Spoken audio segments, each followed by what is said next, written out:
Mike and Lelena got up the next morning and went to Pancakes by the Bay for breakfast and coffee. Penelope took the rudder. Good morning, Mike and Lelena. Good morning, Penelope.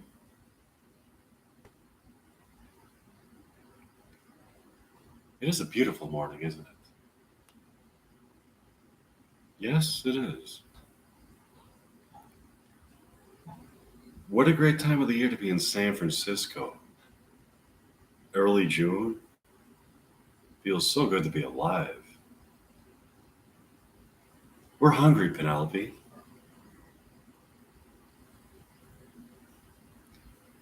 Yes, Lelena. What's it going to be for you this morning?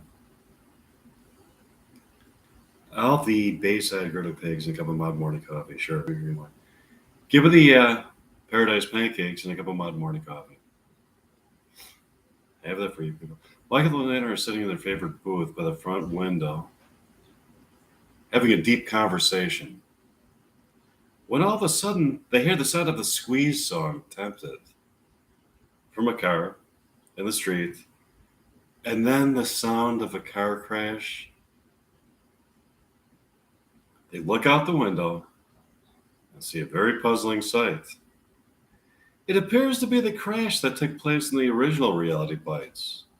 At the beginning of the movie, when Lelena threw a lit cigarette into Michael's car and then crashes into it. It appeared to be exactly that scene, unfolding, but somehow spliced into Reality Bites 2 in the street in front of Pancakes by the Bay in San Francisco.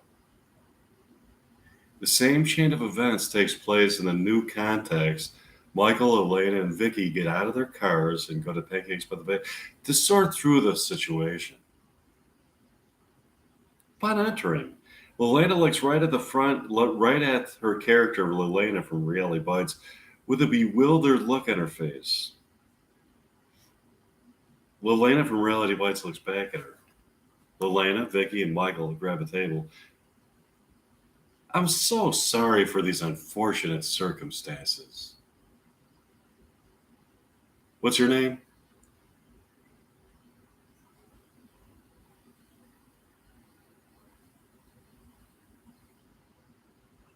It's Michael Grace. I'm so sorry, Michael Grace. That's a nice fucking car. It's too bad it's just a lump of mangled steel now that after I got into it. What a beautiful car that was before I destroyed it. How can I make it up to you? Let me see. I don't know. You're such a nice person. It's unargued. Why don't you just buy me some pancakes and coffee? Maybe give me a bus pass that covers the Houston area. Thanks for being so forgiving, Michael. That's a display of unbelievable character. I turned your beautiful car into a lump of mangled steel, forcing you to take a miserable 2-hour bus ride to work every day with God only knows what kind of schizophrenic people you might be on the bus with, and you accept my apology to be served up with pancakes? Don't be completely mistaken. I am fuming inside, but your pancakes and your beautiful face somehow improves my mood. Can I also get a date out of this? No. No. You destroyed my car. And you're going to give me a bus pass? And I can't even get a lousy fucking date out of it? No, thanks. All of a sudden, Penelope comes to the table. Excuse me. I couldn't help but over your conversation. I just want to let you know. You were not in Houston, Texas. You were in San Francisco, California. What? All of a sudden, Lelena from Reality Bites approaches them. It's true. I saw the accident happen. That's a scene from Reality Bites that was somehow spliced into Reality Bites 2, set here in San Francisco. Are you fucking serious? That's fucking far out. We need to fucking figure out how to get you back into Reality Bites. In the fucking meantime, would you and Michael like to come with Mike and I at Mike's fucking condominium to watch a performance of William Shakespeare dialogue? Sure.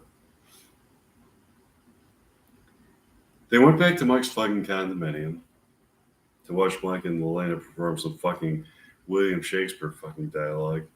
Here's a fucking excerpt from it.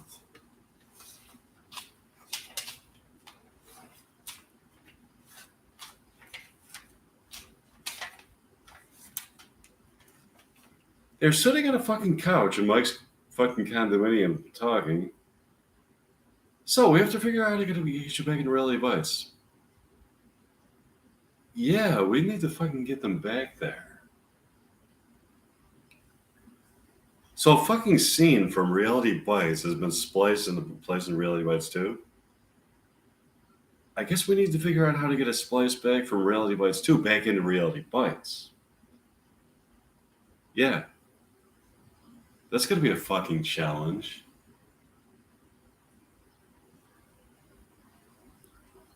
While you're here, Lelena, would you like to fucking know what some of the fucking projects that you're going to be involved in the fucking future? Sure. In fucking Texas,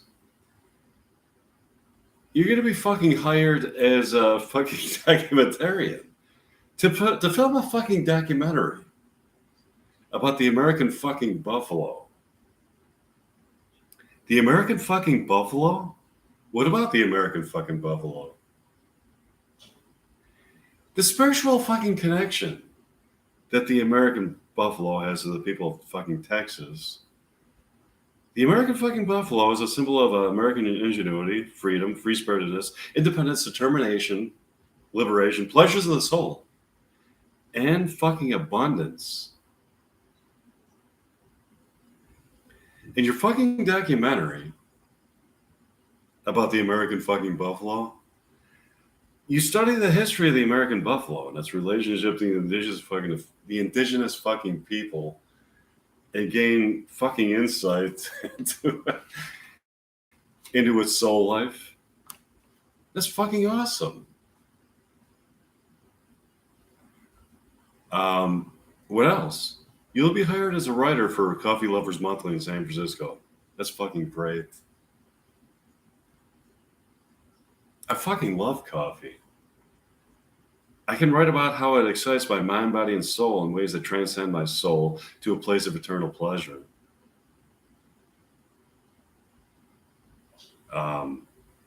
Yeah. Do you want to fucking practice some more William fucking Shakespeare dialogue? Sure. They practice some more William fucking Shakespeare dialogue. Mike, Lelena, and Lelena from Reality fucking Bites 2 got up the next fucking morning and went to Pancakes by the fucking bay for breakfast and fucking coffee. They got a fucking table by the fucking window. This is a nice fucking restaurant. Pancakes by the fucking bay. I fucking like the name. You're gonna fucking love the food. Here comes Penelope, the fucking waitress. Okay. Hi, it's nice to fucking see you people this fucking morning. How can I fucking help you? I've fucking obviously fucking never eaten here. What would you fucking recommend? The fucking pancakes are fucking delicious. But you can only fucking taste the fucking transcendent fucking deliciousness of the fucking pancakes if you are in love. Love's a key fucking ingredient that flavors the fucking pancakes. The mere culinary fucking pleasure that you derive from eating the fucking pancakes is heightened by the fucking feeling of walking along a path in life illuminated by that profound fucking love. I'm not in love. Does that mean that they're going to taste like ordinary pancakes to me? I'm in love with you, Elena. Look into my eyes. Feel my soul. Feel the union of my soul with yours. We can transcend. We could walk along that path of immortal love and the gates of dawn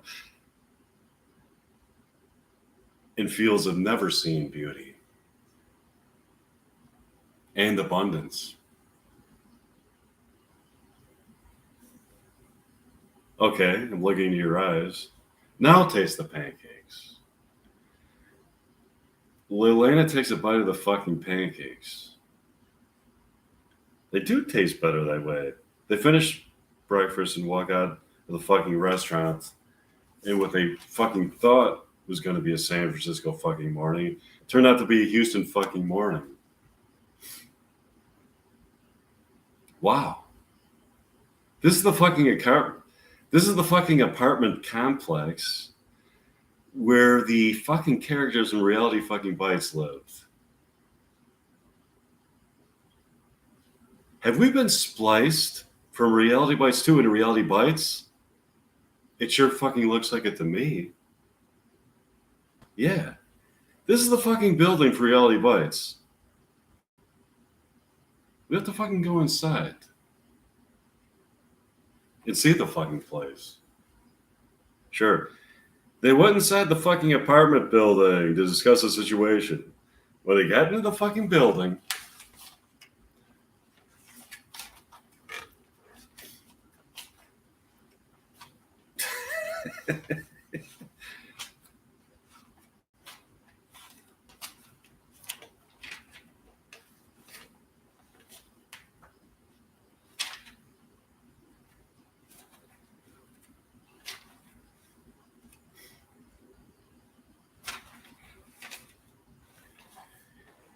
they found a strange fucking man.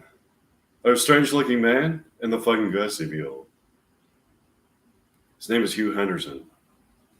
Excuse me, people. Are you here to see Troy Dyer? Yeah. How did you fucking know?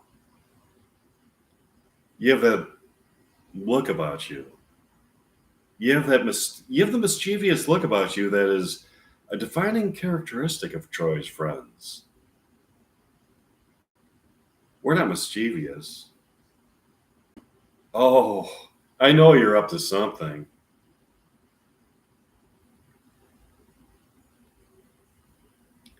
We are most certainly not up to something. We are just here to visit our friend Troy. Then you can't. You can visit Troy unless you are up to something. We can't visit Troy unless we're up to something. We're not up to something. If we were up to something, we would tell you. Why would you tell me if you were up to something? That would give it away. If you were up to something, I'm sure you wouldn't tell me because then I could snitch on you. Maybe we would tell you if we were up to something, if we wanted you to join us as an accomplice. But I assure you, we are not up to something. That being said, why are we not permitted to enter the building unless we are up to something? Because he's up to something. Unless you are in on the something that he's up to, you are not in cahoots with him and shall not be permitted to enter the building. Okay. We were just kidding. We are up to something. What are you up to? We're not supposed to tell you. It's between us and Troy. That's the right answer.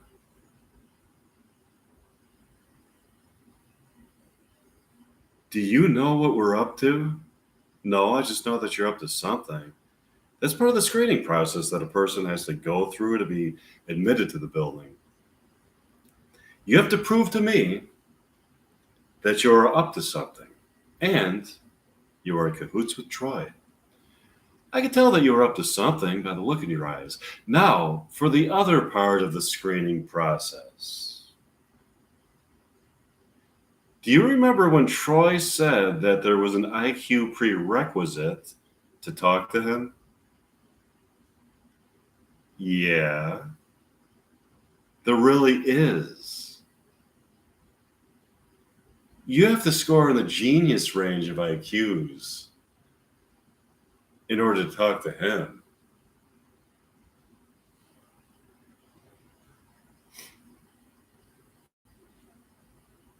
You have to have a genius level IQ just to talk to this asshole. He to people with average IQs. No, he won't. Why won't he? Because those are his rules. Those are his rules? Who has rules? He does. He has rules. And those are his rules. Well, Lena and I are both smart, but I don't see why we should have to prove it. Those are his rules. You have to prove it. So if you don't do well on the IQ test, you better bone up and study up and try to improve that IQ, mister. How do we prove it? I have an appointment set up for you and Lelena to be tested at a testing center in Austin, Texas. Okay? How's Saturday morning? Okay, I think it's ridiculous, but we'll go. Bring me back proof of your genius level IQs, and you shall be admitted to the building. Okay. Well, Lena, would you like to practice more William Shakespeare dialogue tonight? Sure. Michael and Lena practice more William Shakespeare dialogue. Michael and Lena find a park in Houston, Texas, on that beautiful night where they could practice some more dialogue. Here's an excerpt from it. Michael and Lena thoroughly enjoyed performances of William Shakespeare dialogue. Mike looked into Lena's eyes, and then up at the full moon on that June evening, and a June evening whose warm breeze blanketed their bodies and enlivened their souls. The evenings are nice here in Houston, aren't they?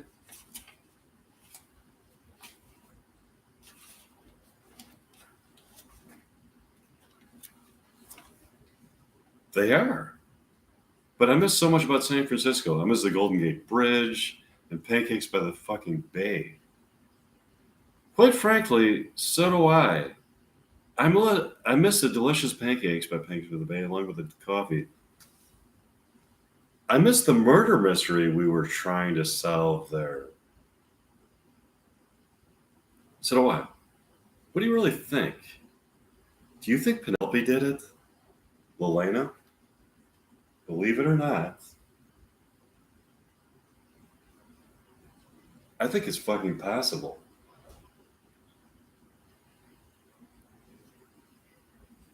I find it to be quite exhilarating trying to fucking solve it.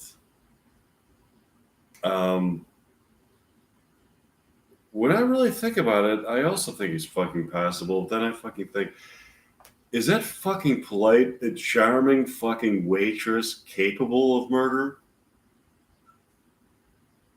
I fucking agree. She doesn't fucking seem to be.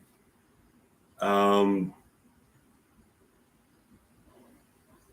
I really want to get spliced back into Reality Bites 2 based in San Francisco so we can try to solve the murder case and enjoy pancakes by the bay. So do I. I just thought of something. Do you think it's fucking possible that fucking Penelope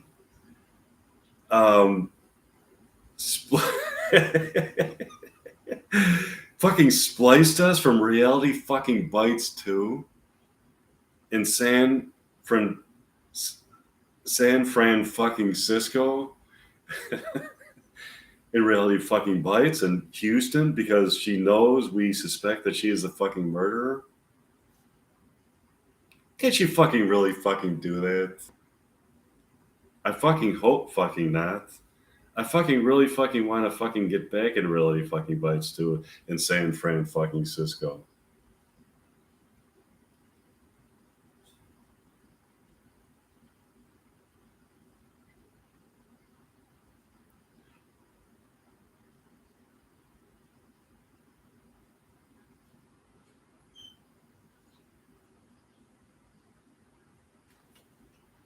So do I. Houston is a nice place, but I've got to get back to San Francisco. There's no place like San Francisco. Look, did you see that? See what? Look over there. By that tree over there? I think I saw something. For a moment, for a fleeting moment, I thought I saw a glimpse of the bay through a transom. Through a transom? I thought I saw Ethan Hawke on stage performing a theatrical version of Reality Bites there with some actress. I wonder if there's some new splicing taking place. Maybe. Do you want to practice some more William Shakespeare dialogue? Sure. Then practice more William Shakespeare dialogue. Mike and Elena got up the next fucking morning and decided to go to go out for fucking breakfast. Do you want to go out for fucking breakfast? Sure. We'll have to find a good fucking place. If we fucking look around fucking Houston, I'm sure there must be something similar to Pancake by the fucking bay. Let's go. Mike and Elena walked around Houston as their fucking bewilderment. Saw what appeared to be pancakes by the fucking bay. It sure looks like it. What is it fucking doing here in Houston fucking Texas?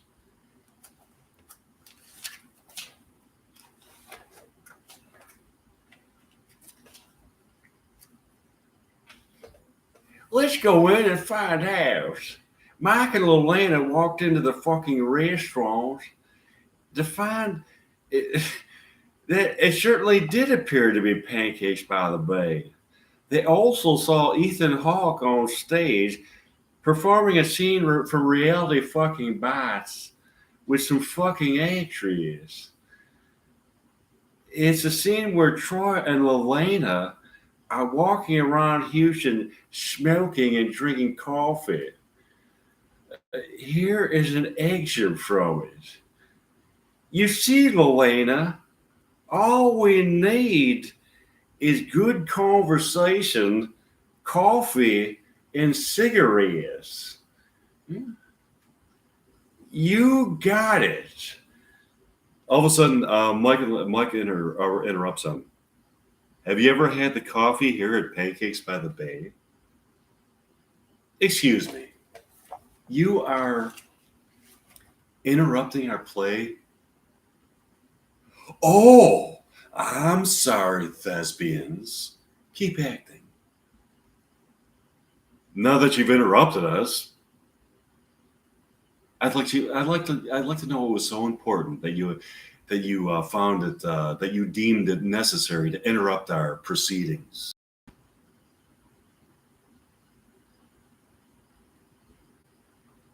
Huh? I'd really like you to try the coffee here. The coffee?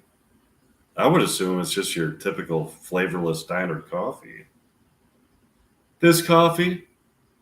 Oh no. This coffee is exceptional.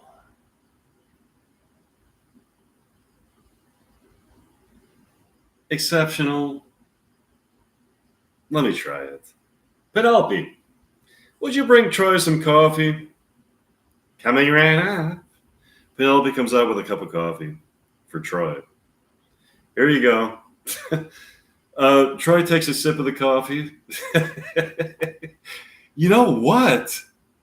This is good coffee. This is no ordinary coffee.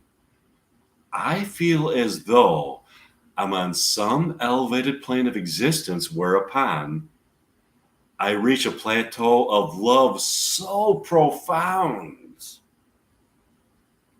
It guides me through the gates of dawn into a field of ever expanding beauty and immerses me into a state of pleasure so acute it can only be felt on a spiritual plane of existence when I drink this coffee. Hmm? Troy looks at Sheila, the girl who portrays Lillian in the play, and tells her he loves her. Sheila? Yes, what is it, Troy? I love you. What? Are you fucking kidding me? Not in love with you. You're not? No. What gave you that idea? We're not in love. Yeah, right. Oh, yes, we are. We are? That's news to me. Sheila, we're in love. What the fuck are you saying to me? Where did you come up with such a bizarre notion? We're not in love. Try some of the coffee, Sheila, and then tell me we're not in love. Sheila gets a cup of coffee from Penelope. Penelope, would you bring Sheila a cup of coffee? She takes a sip of the coffee. You're right. We are in love. I noticed that when you look outside, you see San Francisco. That's right. From inside here, we are in Reality Bites in San Francisco. When you go outside, you are in Reality Bites. When you're inside, you're in Reality Bites 2, which takes place in San Francisco. When you step outside, you are in Reality Bites 1, the original Reality Bites set in Houston, Texas. I wonder how that is. We've been trying to figure that out. Some unknown force seems to be splicing the two movies together in unusual ways. Look out the window. It's that same woman in the Corvette. She gave a package to another woman who is now driving off with it. Yeah, that's been going on for a while. I'd really like to go to my condominium and practice some more dialogue with Elena. Do you know how I can get there? Let me let you in on something. If you drive with the Corvette woman at an accelerated speed, you are spliced back into Reality Bites 2. Wait till she comes back and you can try to go with her and you can try to go for a ride with her. Does she take money? I think she'll take you, people. That's excellent. Yeah, they had a wonderful afternoon. They went back into the restaurant the next morning and got their usual booth by the window. Penelope took their order. How can I help you? I'll have the paradise pancakes and a morning coffee. What's going to be for you, Lelena? I'll have the Bayshire Crafts and morning cup of morning coffee.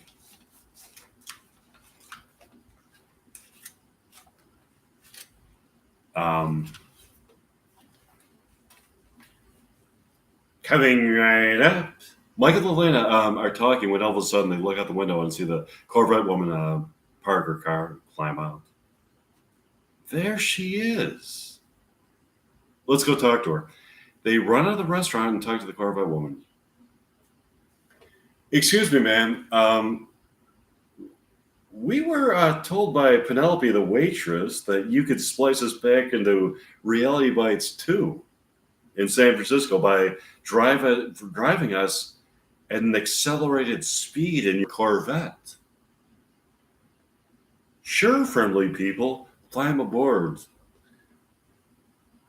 By the way, what's your name? Lightspeed Mindy. Your name is Lightspeed Mindy. How did your parents come up with that name? When I was born, um, they were informed of my ability to drive faster than the speed of light to warp time and space, and my ability to splice together scenes and movies and the archetypal realm where movies take place by driving faster than the speed of light. How are you able to drive faster than the speed of light? The speed of my thought processes are faster than the speed of light. I know how to place the speed of my thought processes into material objects. Oh, I see.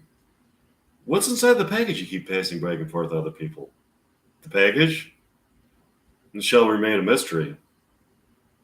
I want to know what's in the fucking package. Maybe you'll know someday. All of a sudden, they arrived in San Francisco in front of Mike's fucking condominium after going faster than the speed of light. Bye. Bye. It was nice to fucking meet you. Mike and the little lady went in Mike's condominium, the Bryce Martin, Shakespeare Alley.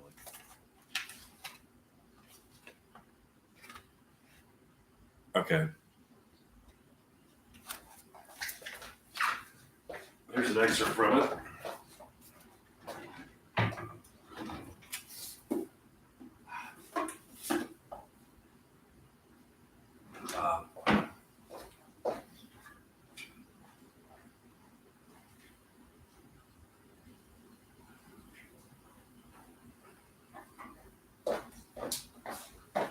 Romeo and Juliet.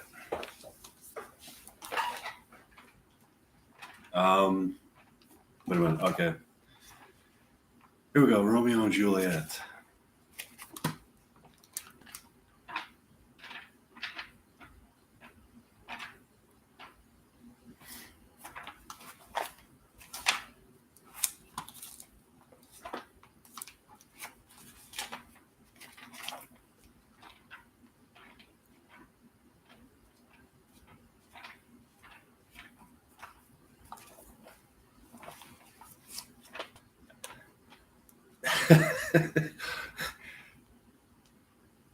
Scene 2, Capulet's Orchard. Enter Romeo. He just the scars that never felt a wound. Enter Juliet above the window, but soft. What light through yonder window breaks? It is the east, and Juliet is the sun. Arise, fair sun, and kill the envious moon, who is already sick and pale with grief, that thou her maid art more fair than she. Be not her maid, since she is envious. Her vestal livery is but sick and green. None but fools do wear it. Cast it off. It is my lady. Oh, it is my love. Oh, that she knew she were.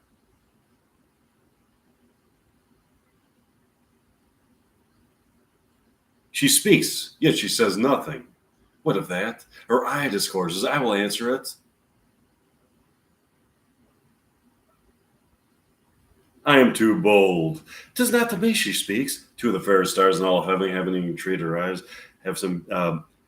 Two of the fairest stars in all the heaven, having some business there, do entreat her eyes till they twinkle their spheres, till they return. What her eyes were there? They in her head. The brightness of her cheek would shame those stars as daylight doth a lamp. With her the airy radiant stream so bright that birds would sing, and think it were not night.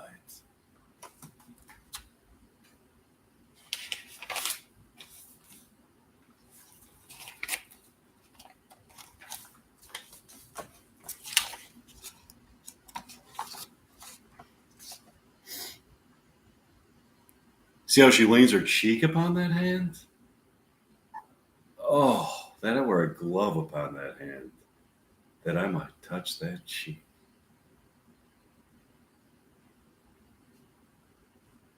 I mean, she speaks, so speak again, bright angel, for thou art as glorious to this night, being over my head, as is a winged messenger of heaven unto the white upturned wondering eyes of mortals that fall back to gaze on him, when he bestrides the lazy pacing clouds and sails upon the bosom of the air.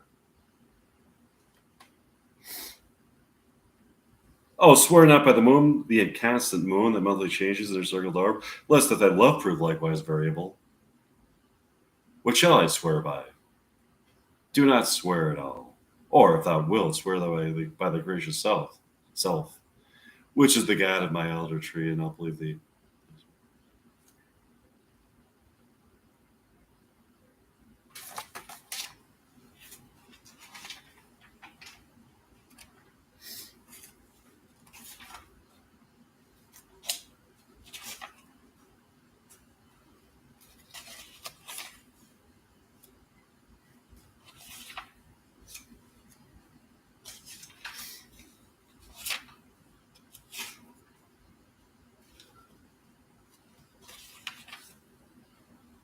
Give me that Madoc and the wrenching iron. Oh, take this letter early in the morning. See thou deliver to my father. Give me the light.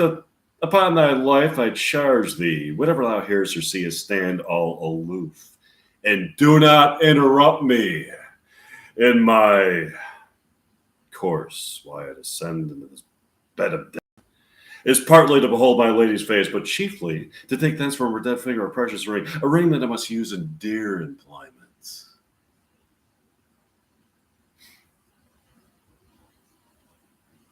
Therefore, hence, be gone. But if thou jealous dost return to pry what I farther shall intend to do, by heaven I shall tear thee joint by joint and strew this hungry churchyard with thy limbs. The time of my intents are savage wild, more fierce and more inexorable than empty tigers of the roaring sea. Yeah. I'll be going through another triple. Okay, so let's go right to the end of the play now. This letter doth make good the friar's words, their course of life for death. And hurry Bryce said he did by a poison a poor apothecary, and therefore thou camest as well to die in life with Juliet. Where be these enemies? Capulet and Montague, see what a scourge is laid upon your head, that heaven finds means to kill your joys of love. And I, for winking your discords too, have lost a brace of king. Are punished. Oh, brother Montague, give me thy hand. This is my daughter's jointure, for no more can I demand, but I could give thee more. For I will raise her statue in pure gold. Thy Wells Verona, by that name is known, there shall no figure at such rate be said of as that in true and faithful Juliet. As ritual Romeo's by his lady's life, poor sacrifices of our enmity. A glooming peace this morning with the brings. The sun for sorrow will not show his head. Go hence and have more talk of these sad things. Some shall be pardoned and some punished. For never was a story of more woe than this of Juliet and Romeo.